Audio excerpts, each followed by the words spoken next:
IPL ছেড়ে আসায় মুস্তাফিজের জন্য কাঁদছে চেন্নাই ভক্তদের মন। ফিজকে চেন্নাই দলে যোগ দেবার অনুরোধ জানিয়েছেন তারা। সেই সাথে চেন্নাইয়ের কম্বিনেশন ভেঙে গেছে বলে মন্তব্য করেছেন সাবেক ভারতীয় ওপেনার বীরেন্দর সেহওয়াগ। সেই সঙ্গে চেন্নাইয়ের প্রধান কোচ স্টিফেন ফ্লেমিং এর হতাশার কারণ হয়ে দাঁড়িয়েছে ফিজের অনুপস্থিতিতে। শেষ 4-এ টিকে থাকতে হলে শেষ 2 ম্যাচ জয়ের বিকল্প নেই ধোনিদের সামনে।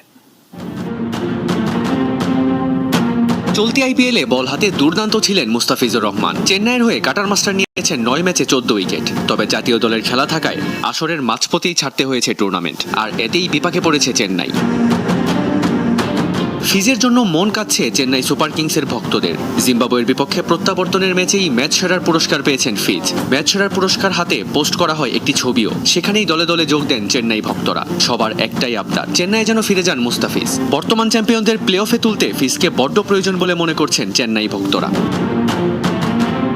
এদিকে চোটে জর্জরিত চেন্নাই শিবির। পাথিরানা, চাহার ও দেশপান্ডের চোটের পাশাপাশি দলে নেই ফিজও। স্বাভাবিকভাবেই দুর্বল হয়ে গেছে পেস ব্যাটারি, এমনটাই বিশ্বাস ভারতের কিংবদন্তি ব্যাটার বীরেন্দর সেহওয়াগের।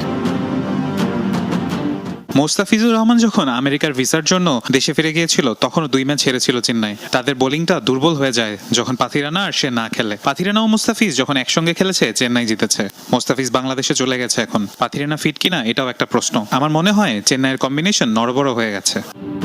শেষ ম্যাচের পর ফিজকে হারিয়ে ফেলা আইপিএলের অন্যতম সফল দলটির জন্য হতাশার বলে জানিয়েছেন প্রধান কোচ স্টিফেন ফ্লেমিং।